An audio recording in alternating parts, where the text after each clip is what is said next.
if I was just like this, it literally looks like I'm not wearing any clothes. Sit up straight, Jamie, sit up straight. What's up, everybody? Welcome back to my channel, or it's your first time here, then welcome. I decided that I would talk about my 5 favorite and most underrated foundations. Now, I love talking about underrated products just because sometimes, especially in the beauty community, you will see the same products used over and over and over again, which is totally fine. It's totally normal because, of course, like some products are hyped up, so everybody sort of uses them around the same time. And sometimes these more underrated products just get lost in the dark and nobody talks about them. So I really wanted to take this opportunity in this video to just put a spotlight on these 5 foundations that I absolutely adore and I just don't really hear too many people talk about. So I really hope you guys are going to enjoy this video and find it helpful. Don't forget to let me know your thoughts on any of the foundations that I'm talking about today, or if you have any foundations that you feel like just don't really get enough love in the community and you feel like are really great and more people should know about,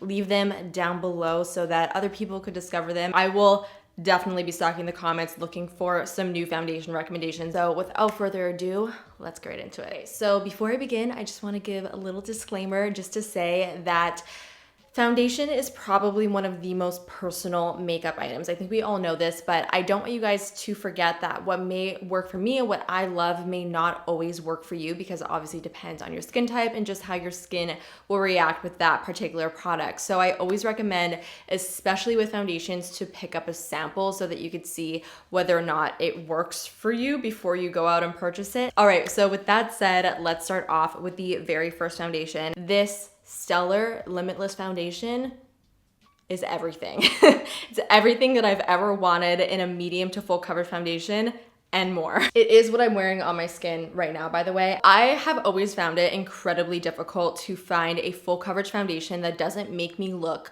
20 years older and that doesn't just accentuate the crap out of all of my dry patches. I always find that because I have a drier skin type, medium to full coverage foundations just look super heavy on my skin, which is why I typically gravitate towards like the light coverage end of the spectrum. So this is a solid medium coverage, but it is very buildable. So you could totally get something that's a little bit more full just by layering the product a little bit, and also depending on how you apply it. It also has a semi-matte but natural finish. I know if you have dry skin, you're probably like, whoa, Jamie, I don't want anything that's semi-matte anywhere near my face. It is the perfect semi-matte, even if you do have a drier skin type, because it just literally makes your skin look poreless and airbrushed, because it's not like a super glowy finish, but it has like such a natural radiance to it as well that it just looks very natural on the skin. Like it doesn't look like you're wearing like a super crazy amount of makeup, even though this is quite a full coverage product. I also love the way this foundation lasts on the face. I could apply this at 8 in the morning, and when I go in to take my makeup off at 8 at night,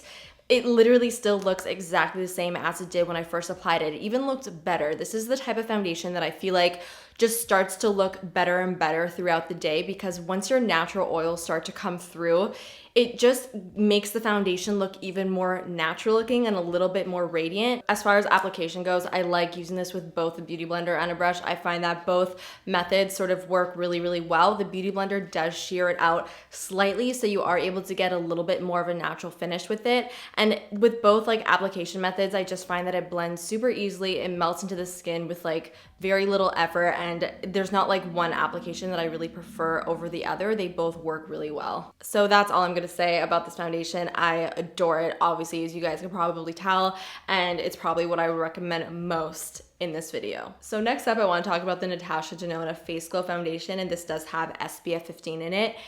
This is probably one of the most glowy foundations that I have in my collection, and I love it. If you have very dry, dehydrated skin and you want a foundation that will just like liven it up, look no further. This does the trick. Now, really, really glowy foundations could be a little bit tricky because sometimes they could accentuate pores or texture and just make everything, you know, stand out. It's almost like a highlighter on your face. However, even though this is a pretty glowy product, I don't find that this accentuates my pores or makes me look like so glowy that I'm oily. As far as the coverage goes, it's about a medium coverage foundation, so it definitely does cover up redness and discoloration and any unevenness that's going on in your face, but keep in mind that it's also not a completely full coverage product. I also find this a very, very easy product to apply. I really like applying this with my fingers actually, so this is a really great product for every day if you're in a rush especially and you sort of just want to like throw something on your face. You could just apply this product with your fingers, rub it in almost like a moisturizer, and it will give you that coverage as well as that glow. The only thing that I want to say, I would not recommend applying this product for an event or anytime you're being photographed with flash. It does look really nice when you're not being photographed with flash, but it does have quite significant flashback. I actually wore this to my grad dinner the other night, and we were taking a lot of pictures, and I looked at the pictures afterwards and my face looked about 1 or 2 shades lighter than the rest of my body. Wasn't the best look. Just wanted to put that out there and warn you guys. So this next product that I wanted to talk about with you guys, I actually don't have with me because I cannot find it anywhere, and it's very, very depressing because it's one of my favorites. I use it all the time. I don't know if I brought it to the gym with me or where it is, but it's somewhere in the depths of my beauty room and I can't find it anywhere. So we're gonna have to talk about it without me showing you the product in person, but I will put a little picture so that you guys can see what it looks like. Sorry about that. So the foundation is the Clinique Even Better Makeup with SPF 15. This has been the foundation that I've been drawn towards way more than my IT Cosmetics CC, and that says a lot. Whenever I find a foundation that I find myself using over the IT Cosmetics CC, I know that I love it a lot because the IT Cosmetics CC has been my go-to everyday foundation for years and years and years. The reason why I love this product so much is because it evens out your skin tone so nicely. It has such a great medium coverage. Again, it's not just like a wash of color all over the face. It's not a skin tint. It has some solid coverage in it, but it is so lightweight and it gives your skin that beautiful no makeup type of look.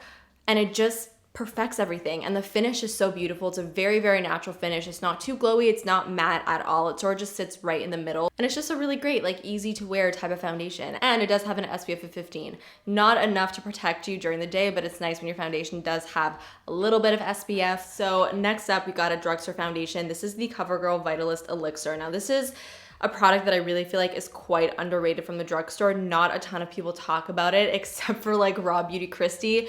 Christy is the one who actually inspired me to pick this up. I believe the first time I tried this was in my testing YouTuber's favorite makeup video, and I got this because this is Christy's favorite. She talks about it all the time. The only bad thing about this product is that it oxidizes quite unfortunately. This color over here becomes a little bit too dark for me once it's actually on my face, and I have yet to pick up the right shade. So whenever I do wear this, I have to blend it down like halfway down my body so that it, you know, matches me. But that is definitely the one downside to this product, and I want to put that out there in case you are looking to pick this up. I would definitely go a little bit lighter than you would think. I know I'm mentioning the IT Cosmetics CC so much, but I feel like I base so many of my foundation reviews off of that product, but I really feel like this is like the IT Cosmetics CC, just like amped up a few notches. It has like a very similar vibe to it. I really feel like it gives my skin a very similar finish, but it's definitely amped up as far as like the coverage goes, and it's way more of an intense foundation